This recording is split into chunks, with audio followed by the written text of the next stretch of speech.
Regreso aquí en InfoAnálisis. Hoy tenemos un invitado que es un prominente abogado de la localidad, hablando de Julio Linares Franco. Nuestro invitado. Buen día, abogado Buenos Linares, ¿cómo está? días, Guillermo Antonio. Buen Buenos día. días. Dale. Perdona que diga esto, pero creo que es justo reconocer. Julio Linares, su padre se llamó Julio Linares, fue canciller de la República, un panameño muy identificado con lo que es el orgullo nacional, un verdadero hombre identificado con lo que es la defensa de los mejores intereses del país, un nacionalista puro, Julio Linares, su padre. Así que yo quiero hoy recordarlo, fue canciller de la República en el gobierno de Guillermo Andara Galimani, así que no quería desaprovechar la oportunidad de reconocerlo al padre de nuestro invitado. Julio Linares, bienvenido, ¿cómo está usted? Muy bien, gracias. Aquí pasando la pandemia de la manera más sana posible. En su Para casa. mí. Qué bueno. Julio, yo leí un escrito que hiciste para algunas de las redes sociales, donde se hace un repaso de la situación del país, como desde la visión tuya, lo que está pasando en Panamá. Yo veo, por ejemplo, una situación que se ha dado, que ha sido sorprendente y que mucha gente está hablando y que no puedo pasar por delante o por debajo o por encima. Y es que a raíz del evento que se dio del PRD en un restaurante de la localidad, un evento político, ahora resulta que están haciendo están llamando a que se hagan aportes para pagar la multa. ¿Eso cómo lo encuentra usted desde su perspectiva, señor Linares? Bueno, vamos a iniciar diciendo que, en primer lugar, como este es un tema humano, en primer lugar, yo quisiera así elevar una plegaria por recordar a los 521 panameños que hemos perdido frente al COVID-19. Una muerte es una tragedia y ya vamos por 521. Acabo de ver en un canal de televisión un bonito homenaje que le están haciendo diariamente a estos panameños. Panamá, para recordarlo, de alguna manera tenemos un nivel de calidad bajo. Sin embargo, tenemos per cápita un nivel de mortalidad alto. Así que hay que tomarlo en cuenta desde el punto de vista de la salud. Ahora, habiendo dicho eso, ya podemos entrar en lo que podría ser el tema más polémico, porque resulta que en este tipo de dramas no solamente estamos en una sanitaria, sino que en el caso de Panamá, lamentablemente, y yo lo veo así, tenemos una crisis económica, una crisis institucional. Y en verdad, la crisis institucional fortalece la económica que a su vez agrava la crisis de salud. Es una crisis institucional. Es cuando la población, es cuando el ciudadano le pierde la confianza a las autoridades. ¿Y por qué le pierde la confianza a las autoridades? Por hechos, realidades y situaciones que no van acorde con las instrucciones que supuestamente esas autoridades le otorgan al ciudadano.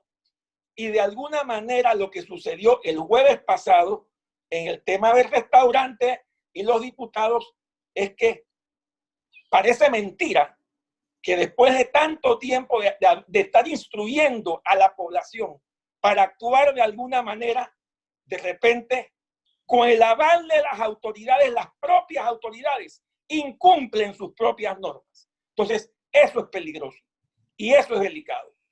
Sin embargo, yo sí te quiero decir que el tema es incluso todavía más profundo, mucho más profundo que que no haber cumplido una norma sanitaria que dice que un restaurante no se puede abrir y que por ende si se abre hay una multa y demás.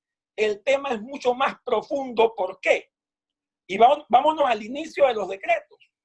Desde el principio se estableció un decreto, creo que fue el decreto 500 de marzo del 2012, donde se cerraron casi todos los entes comerciales del país, con algunas excepciones.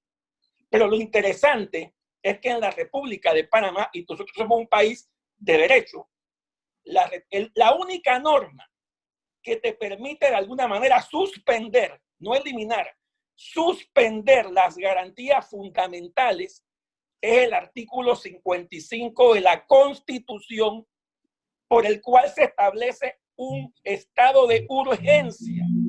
El estado de urgencia, el artículo 55 de la Constitución, la que te permite suspender hasta por 10 días las garantías fundamentales, y se pueden prorrogar siempre y cuando lo autorice la Asamblea. Pero de repente aquí no ha sucedido esto. Aquí de repente, ¿A qué le atribuye usted que el gobierno no haya querido irse por la vía, llamémosla un poco más constitucional, de activar el estado de urgencia? Vamos hacia allá. ¿Cómo justificas tú que se viole tan flagrantemente la Constitución? La justificación que busca el gobierno, que buscó la justificación legal, que para mí no lo es basarse en un estado de emergencia que únicamente aparece en la ley de contrataciones públicas, simplemente para no hacer licitaciones. Ahora, Camila, tú me has hecho una pregunta muy interesante. ¿Por qué el Ejecutivo no se basó en el artículo 55, que es el que debió aplicar, y simplemente en una ley de contrataciones públicas que no tiene absolutamente nada que ver con la suspensión de las garantías? Yo creo que la respuesta es muy sencilla. El Ejecutivo no confía en su propia Asamblea. El Ejecutivo no confía en su propia Asamblea, donde tiene mayoría. La mayoría de diputados son del PRD. Y yo estoy imaginando que para evitar esa norma de que la suspensión tiene que prorrogarse a través de la Asamblea cada 10 días, el Ejecutivo simplemente dijo: vamos a cerrar todo el país, vamos a buscar ahí una ley que se parezca, que más o menos se parezca, lo cual no es cierto, porque no se parece en nada. Como te dije, el estado de emergencia de la ley de contrataciones no tiene nada que ver con el artículo 55. Porque incluso algunos países, muchísimos otros países están usando un sistema así. España, por ejemplo, le tenía que pedir cada 15 días a su parlamento que lo aprobara. Creo que Bukele también le ha tenido que estar pidiendo a su asamblea que le apruebe. O sea, pero aquí ha sido totalmente centralizado. Eso que tú acabas de mencionar, Camila, y te felicito por tus intervenciones, eso es lo que sería el derecho comparado. El derecho constitucional comparado, cuando tú ves que la mayoría de los estados tienen una norma similar. ¿Por qué? Porque tú no puedes concentrar el poder solamente en un estado. Eso es lo que se llama la ley de los pesos y contrapesos. No es posible que solamente el Ejecutivo pueda cerrar el país a su libre albedrío. Tiene que estar la Asamblea presente. Sin embargo, repito, y aunque no suene elegante decirlo, me parece que el Ejecutivo no confía en su propia Asamblea. Pero, abogado Linares, una pregunta. No corresponde en este caso, ¿no? En la línea de pensamiento suya, que comparto, no corresponde a la Asamblea de Diputados, tomar la decisión propia de sus responsabilidades y caracterizarse en ese sentido, la Asamblea de Diputados, en exigir que se cumpla con esa norma. Por supuesto que sí lo puede hacer. Por supuesto que la Asamblea tiene el derecho, tiene la potestad de exigir que aquí se cumpla la Constitución. Pero obviamente no lo va a hacer porque de alguna manera ha tenido que haber un entendimiento entre la Asamblea y el Ejecutivo para que el Ejecutivo siga expidiendo decretos a su antojo. Y yo veo muy difícil que exista voluntad, no solamente voluntad política, sino voluntad constitucional, voluntad institucional para que la Asamblea ocupe su rol. Una consulta, para el que no ha leído el artículo 55 de la Constitución, aparte de que la Asamblea tiene que prorrogarlo cada 10 días, o sea, ¿cuál sería la diferencia entre eso y lo que tenemos hoy? O sea, ¿qué más implicaría el artículo 55 a diferencia de lo que tenemos hoy? Por lo menos tendríamos, por lo menos la sociedad, los ciudadanos tendríamos la tranquilidad de que, primero, lo más importante, que se está cumpliendo con la Constitución. Eso es lo más importante. Y lo segundo, de que ya son los que han intervenido, no es un órgano del Estado a su criterio, son los dos órganos del Estado que por Constitución precisamente tienen que aprobar eso. Definitivamente yo creo que habría más tranquilidad y había más transparencia, porque la institucionalidad también implica transparencia. ¿Y qué significa transparencia? Cumplir las leyes. Es más, en este momento a lo mejor hay 8 o 9 solicitudes de decreto de inconstitucionalidad, hay unas solicitudes de amparos contra esos decretos, y este es un problema adicional. El órgano judicial. Tengo entendido que la Corte Suprema de Justicia todavía ni siquiera los ha admitido. Entonces a lo mejor los admitirá dentro de 1 año, 2 años, cuando se acabe ya la pandemia, y ojalá sea más pronto que tarde. Y entonces ese engranaje crea desconfianza. Y esa desconfianza tú la estás viendo cuando la gente protesta, cuando la gente se tira a la calle. Por ejemplo, en lo que pasó el jueves, ahí no hubo organización de nada. Y si nos vamos al artículo del que habló Guillermo Antonio, yo lo que digo ahí es que sorprendentemente el gobierno está gobernando sin oposición. Vamos a eso de regreso, abogado Linares, vamos a hablar de eso de regreso, ¿saben por qué? Porque tiene que haber pesos y contrapesos en cualquier circunstancia, sea o no en medio de una pandemia o sea en condiciones normales.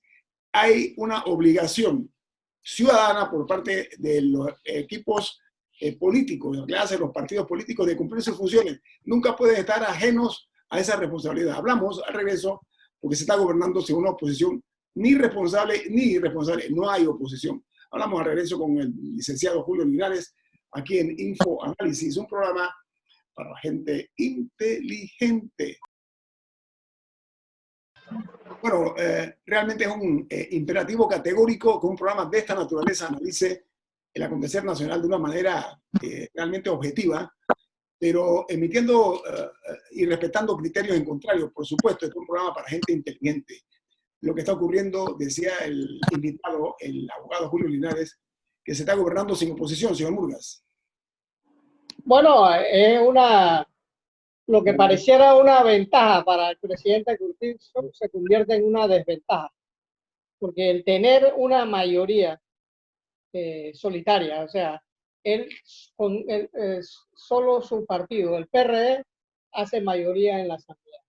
Es un fenómeno que muy pocas veces se da en Panamá, que un solo partido haga mayoría en la Asamblea. Entonces... y al mismo tiempo que en la presidencia. Sí. Son contradicciones. ¿Por qué?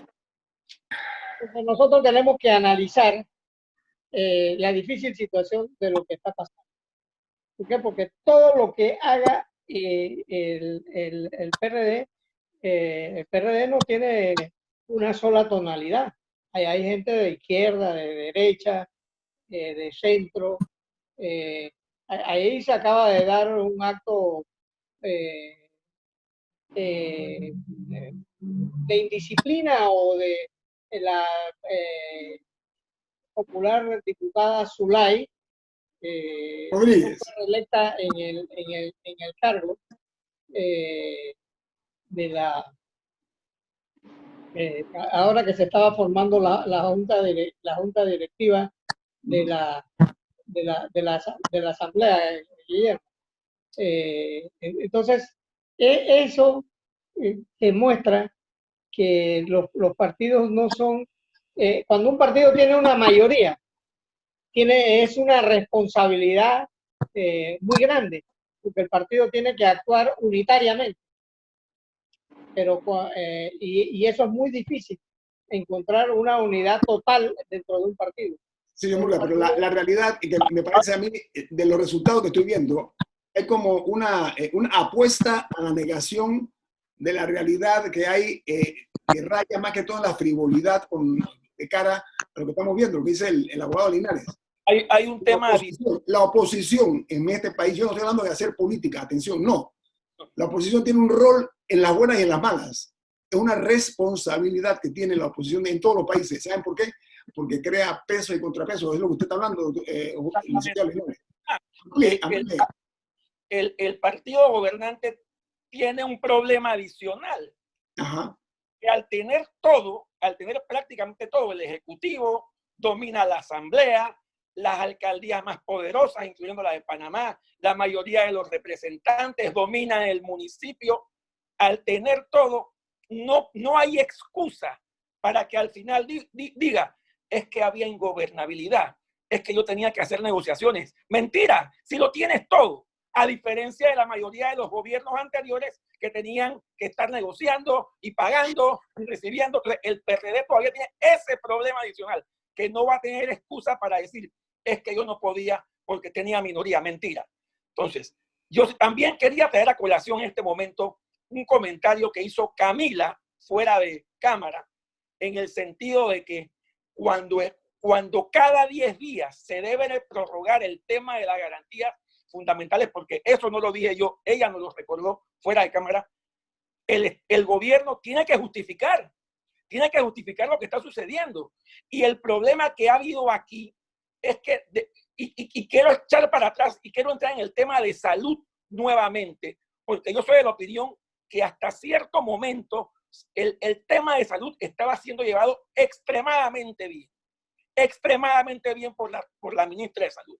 Pero llegó un momento, no sé si se acuerdan, esa conferencia de prensa, la primera conferencia de prensa que fue pregrabada, donde la ministra lo que hace es prácticamente justificar todas las compras que se habían hecho, cosa que a todos nos sorprendió, porque ella había criticado eso, y de repente pareciera que todo se desenfocó. Entonces hubo una especie de alineamiento, no en el tema de la salud, sino en el tema político. Entonces, todas esas cosas que incluso devienen en lo que sucedió el sábado pasado y en otros temas que han sucedido, es lo que crea la desconfianza. Y te repito, ya el PRD no tiene la excusa de decir, que tengo minoría aquí. Perdóname, tienes mayoría en todo, a pesar, Guillermo Antonio, que ganó solamente con el 33% de los votos.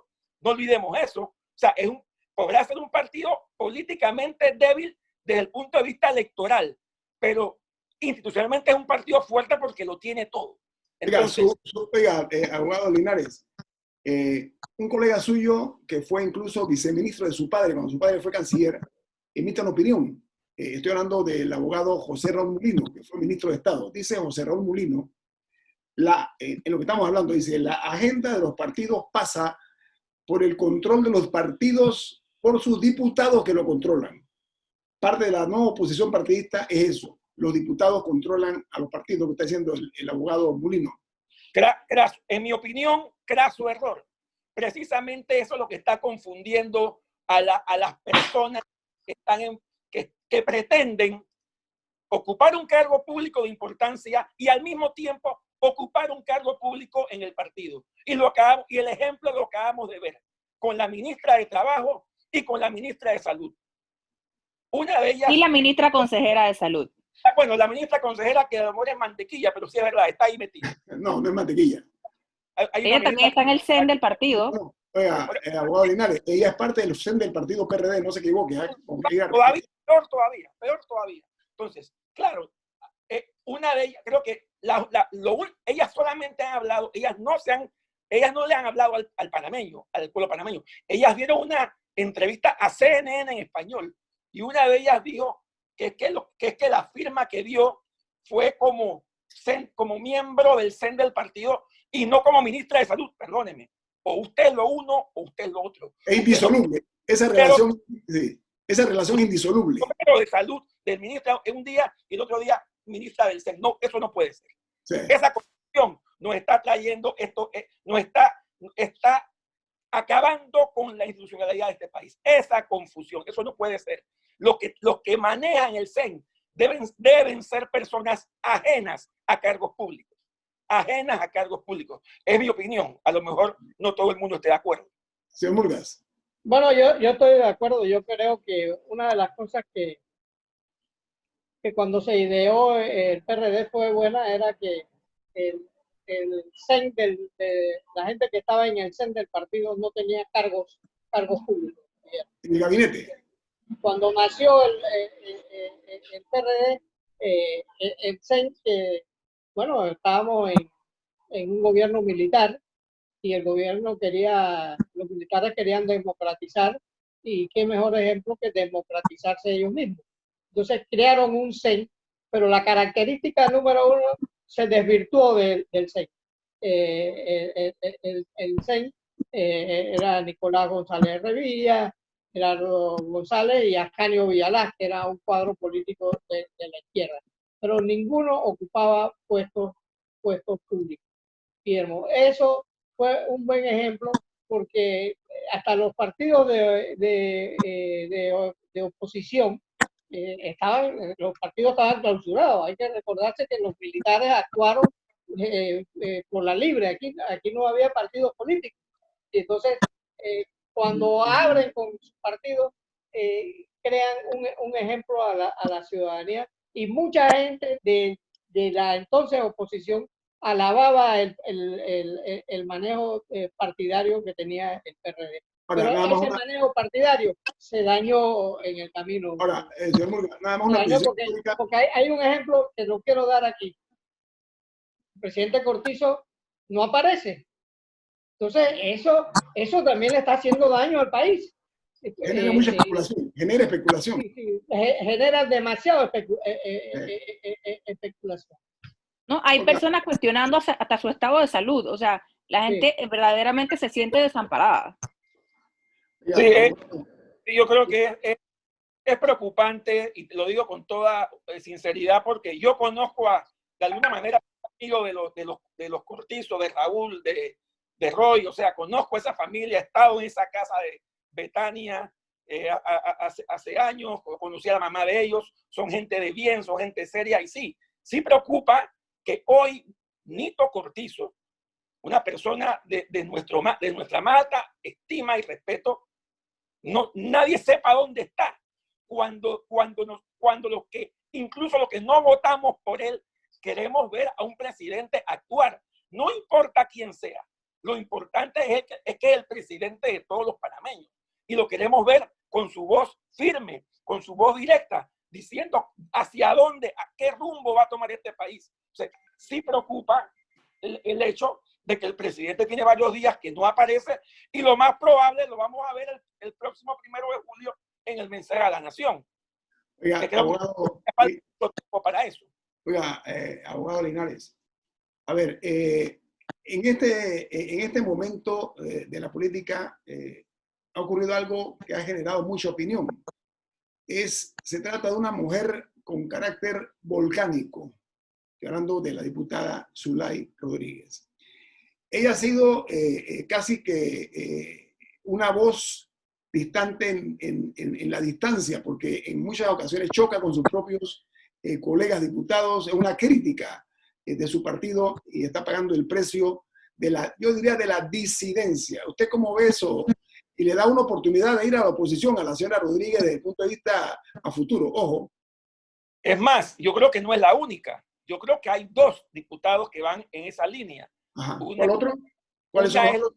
Zulay, y el otro es el diputado Jairo Salazar, de Colombia. Yo los veo a ellos algo separados del centro de opinión del partido de gobierno.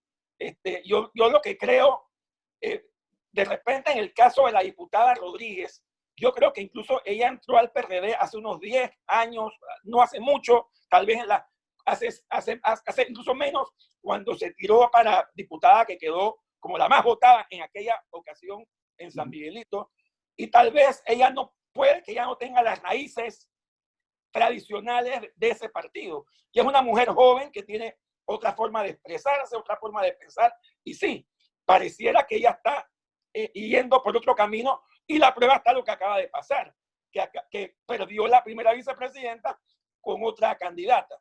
Y en el caso del diputado Salazar, creo que también hemos visto que hay indicios de que también se atreve a hablar en contra de las políticas de su propio partido. Saben Eso que en esa votación se religió también Ricardo Torres como jefe de bancada, pero como por 2 votos. O sea, si uno ve los números, casi lo destrona también, no sé si fue el diputado Javier Sucre, no me acuerdo quién era el que estaba de segundo. Pero ahí casi también hay un cambio de la jefatura de la bancada.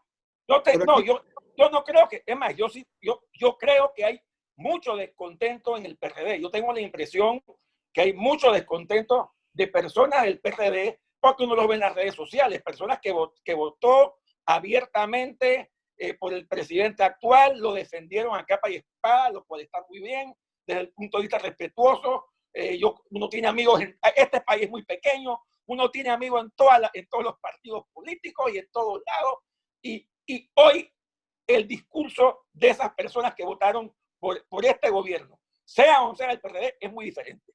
Okay, y existe, todavía en ellos existe mayor frustración, porque precisamente habían votado por ellos, pero la frustración es compartida, porque nosotros, la mayoría de los panameños que no votamos por el presidente Cortizo, queríamos que hiciera un buen trabajo, y hacia allá estábamos remando. Si nos acordamos, en las últimas presidencias, tanto Ricardo Martinelli como Juan Carlos Varela, a estas alturas del partido, los dos estaban volando en popularidad, estaban suaves en el camino. Aquí todavía no hemos llegado al primer año de gobierno, y fíjate cómo está el desgaste espantoso, incluso no tanto por la pandemia vino a profundizar un desgaste que ya venía desde antes de la pandemia. Y sobre todo, y quiero traer a colación también el tema del presupuesto general del Estado. Uno de los graves problemas que tiene este país son los presupuestos desenfocados, desorientados, que se expiden todos los años. Y voy a poner un ejemplo. Cuando este gobierno subió, criticó el presupuesto anterior porque era de 24.000 millones de dólares y había que hacer un ajuste extraordinario. Al final, ¿tú sabes cuánto fue este presupuesto? 23.000 millones. Un ajuste de 1.000 millones. Entonces, hicieron una bulla y dijeron que no podían pagar, que habían dejado deudas y demás. Pidieron un préstamo de 2.500 para pagar deudas anteriores. Pero si elevas un presupuesto a 23.000 millones en un país de 4 millones de habitantes, hay una desproporción espantosa. O sea, que al final se hizo lo mismo. Se criticó, pero al final se hizo lo mismo que se hacía antes. Ok, tengo un corte comercial. Al regreso vamos a hacer una excepción hoy porque vamos a ampliar el tema hoy con el abogado Linares, Julio Linares, que nos acompaña aquí en InfoAnálisis. Vamos al corte. Viene más en InfoAnálisis, un programa para la gente inteligente. Bueno, amigos, de regreso aquí en InfoAnálisis, nuestro invitado, el abogado Julio Linares. A ver, ya llegamos a la conclusión que la Asamblea Nacional no puede jugar un rol obsecuente, complaciente. Todo lo contrario, debe jugar un rol mucho más, un papel más notorio, asumiendo mayores responsabilidades. Tiene una misión que cumplir, porque realmente fueron, durante las administraciones anteriores, casi que súbditos del poder ejecutivo. Fueron en muchas ocasiones casi que personas sin ningún criterio más allá del que alineaba el presidente de turno. Hay otra situación ahora mismo, siendo el gobierno, un gobierno con mayoría en la Asamblea Nacional, ha habido muchas discrepancias entre ambos órganos de Estado que puede ser o no saludable. Pero hay otros elementos, hablábamos acerca del presupuesto, decía el abogado Linares, pero hay otro punto que tiene Camila. Camila, adelante.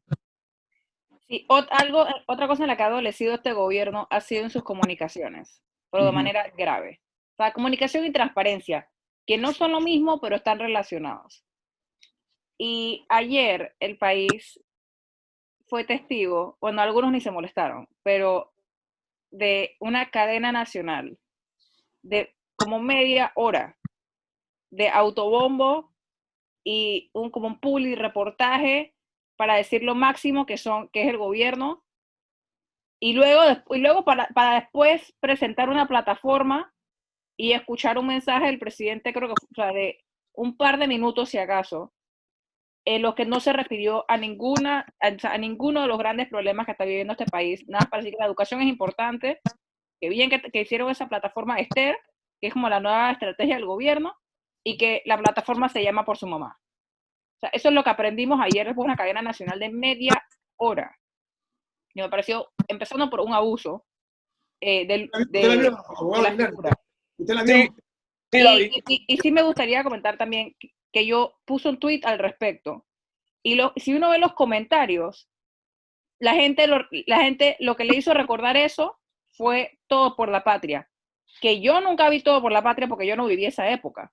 Pero el hecho de que haya traído a la memoria de las personas, o sea, que haya evocado esas memorias de un periodo lamentable de nuestra historia, francamente me parece un muy mal precedente. A ver, Aguado, Julio Linares, ¿qué opina usted de la cadena esa que decía la señorita?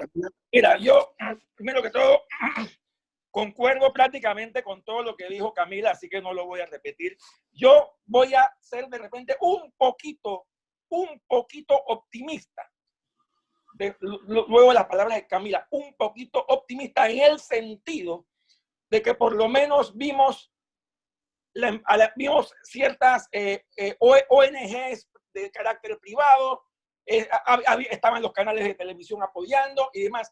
Y yo quiero creer que hay buena fe, obviamente dentro de la empresa privada que está involucrada en este programa, como en el gobierno. Pero sí molestó un poco la forma, definitivamente, y de repente no quiero pensar de que lo que están apoyando esto en buena lid fueron sorprendidos, no quiero pensar eso. Pero sí, no discrepo con Camila del todo, pero quiero creer que hay un elemento de buena fe en todo esto y que las cosas se van a hacer mejor, porque no olvidemos que hace 2 meses prácticamente nos habían cerrado la educación a los colegios privados, ¿no se acuerdan? La ministra de Educación de un plumazo dijo que se cerraba la educación privada, que al día siguiente el presidente la tuvo que desmentir. O sea que son situaciones ambivalentes que hemos venido viendo no solamente en el sector educativo, sino en salud, en economía y demás. Así que sí, esa es mi opinión respecto a lo que vi ayer y como te digo, quiero ser un poquito optimista. Bueno, pero es importante que se sepa que están ocurriendo cosas en Panamá, Guillermo. Una de las cosas que adolece el actual gobierno es su sistema de comunicación. Ya ocurrieron cosas. El director de comunicación del Estado ya renunció y fue cambiado, reemplazado por Fernán Molino, nuevo secretario de comunicación del Estado. Entonces, lo que no se está viendo es el cambio. ¿Ok? Entonces, es muy prematuro para que sea un cambio, señor Murga. Sí, ese reportaje claramente se hizo con el equipo pasado. Por el tiempo es imposible que lo haya hecho el nuevo secretario. No estoy defendiendo, simplemente quiero ser justo. O sea, Rubén, claro. Pero que está recién nombrado, no creo que haya tenido ¿Qué es lo importante, Guillermo? Y para empezar, vale la pena aclarar que Todo por la Patria no fue una cosa del gobierno militar, venía de antes, antes, desde el 64, el golpe de Estado en el 68. Disculpe, vale la aclaración, me parece importante aclaración. Muy buena y es válida. No obstante, bueno, yo no tengo la culpa de anécdota histórica. Me parece muy buena. De haber conocido y de haber sido alumno de tu papá también. Pero la parte histórica es importante, permiso. A ver. Pero yo soy un enamorado de la historia. Porque usted y este servidor y todos los que estamos aquí conocemos que uno de los venenos del poder radica en la lisonja política. Ningún gobierno se maneja solamente por el presidente. El presidente tiene un equipo que es el que tiene que ser el que le diga al presidente de una forma respetuosa lo bueno y lo no tan bueno y lo malo. O sea, entonces ahí donde entra en juego la lisonja política, que lo único que le dice al presidente, vamos bien. Y al final los presidentes se quedan solos. Después que salen del gobierno, se quedan solos. Miremos experiencias de presidentes anteriores, solos por la vida. Entonces lo que quiero llamar la atención es que si tiene un equipo de gobierno y le permiten este tipo de errores, es un llamado a la atención. Probablemente se lo sugirieron, pero y me gustaría explicar el problema. O sea, más allá de la molestia que puede causar, que en momentos tan difíciles, que la gente, o sea, aquí la gente está sufriendo, y ese es un verbo correcto para usar en esta situación. Mucha gente está sufriendo día a día. O sea, esto ha sido una calamidad para una cantidad de gente. Es insultante tener media hora de espacio en medios para decir que lo máximo, y que nadie, o sea, y que por fin veamos al presidente por primera vez como en mes y medio en un mensaje grabado en el que no, ayer hubo 20 muertos, 15 de ayer más 5 que están bajo investigación, empresas que ya están cerrando, que no van a volver a abrir, y la gente necesita que le hablen, no un mensaje grabado, no con efectos y todo lo bonito, y no, la gente necesita que alguien se pare y les diga, lamento lo que están viviendo, y les prometo que vamos a hacer esto, esto y esto, o sabemos lo que está pasando, estamos trabajando en eso, esto, o sea, la gente necesita que le hablen, necesitan ver al presidente, y que el presidente hay una cosa que yo quisiera escuchar a Julio también, Camila, porque para refrescar el ambiente, Julio no suena ni a oposición ni a enemigo del PRD, pero es un estudioso de la realidad nacional, y no lo veo militando en partido político, ¿no? O estás en algún partido, Julio. Pero permite, antes de ese punto personal de él, yo quiero remitirme a una realidad que está frente a nuestras narices, las nuestras y de los gobernantes. En el país, la mayor parte de los panameños estamos viviendo en medio de una angustia que nadie pidió, que no nos merecemos. Hay que hacerle frente a esa situación, Julio. No sé usted cómo la ve, Julio Linares. No, y acuérdense algo, la angustia no... Angustia económica, Julio, económica y social.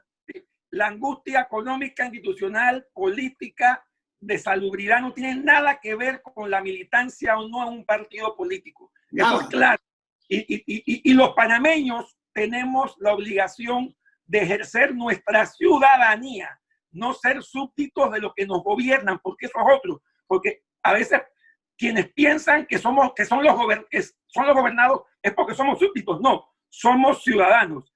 Respecto a la pregunta personal interesante que me hace el amigo Murgas, sí le puedo decir que yo estoy inscrito en un partido político desde 1982. ¿Cuál es el partido? El partido político es el Movimiento Liberal Republicano Nacionalista. Que está en gobierno, que está en gobierno ahora mismo. Está en gobierno. Ese es un partido político que nació para combatir a la dictadura. Lo que sucede es que yo nunca alto cargo, nunca milité. De hecho, siempre voto por quien me dé la gana. Yo no voté Molirena en esta elección, ni hace 2 elecciones tampoco. De hecho, yo voté por el candidato Lombana, voté independiente.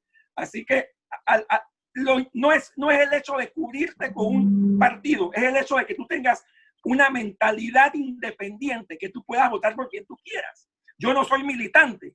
Yo creo en mis principios, me he mantenido en el partido. ¿Por qué? Tal vez por una tradición familiar, porque mi papá fue fundador, y por el tema, esa añoranza de un partido que luchó contra la dictadura militar hace 40 años. Sin embargo, yo siempre he tenido un criterio independiente y siempre he criticado tanto a este gobierno como los anteriores. O sea, no soy militante, ni tengo ninguna influencia por estar en un partido político del gobierno. Inscrito, solamente inscrito. Gracias por la aclaración a la pregunta del señor Murgas. Yo creo que fue muy pertinente su respuesta. Oiga, el tiempo se nos acabó ya. lamentablemente. Al abogado Julio Linares, muchas gracias por estar esta mañana aquí en Info Análisis. A la orden, a la orden. Guillermo, nada más 10 segundos para decir algo. Tengo un corto comercial. Gracias a todos por escucharnos. Que tengan un excelente día. Hasta mañana.